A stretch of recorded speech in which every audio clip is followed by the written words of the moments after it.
Sir sir বলছিলাম কম্পিউটারটাকে আমি format মেরেছি, আমার দুখানা ড্রাইভ শো করার কথা, একটা শো করছে আর একটা শো করছে না। পার্টিশন দুটো করেছি, দুটো ছিল, একখানা আছে একখানা নেই।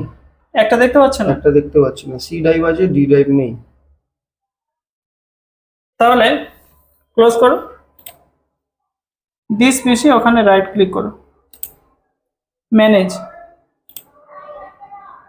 এরপর ডিস্ক ম্যানেজমেন্ট এখানে ক্লিক করো। দেখো তুমি দুটো পার্টিশন করেছিলে, ঠিক দুটো ভাগ করেছিলে, কিন্তু এখানে পার্টিশনটা ক্রিয়েট হয়নি, আনলোকেটেড রয়েছে না।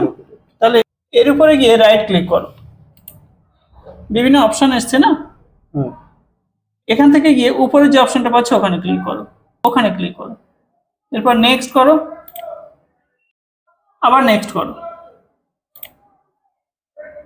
এখানে ডি দেখাচ্ছে, ঠিক আছে, তুমি চাইলে ওখান থেকে চেঞ্জ করতে পারো, তো আমি চেঞ্জ করবো না, ডি আছে, ডি থাকবে, নেক্সট করো।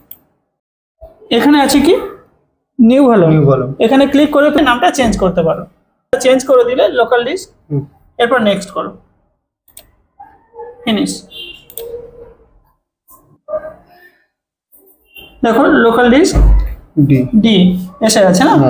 আচ্ছা ক্লোজ করো, ডিস্ক পিসিতে যাও, কটা পার্টিশন আছে দেখো, লোকাল ডিস্ক সি আর ডি, লোকাল ডিস্ক ডি, দুটো পার্টিশন এসে গেল, ঠিক আছে। হ্যাঁ স্যার।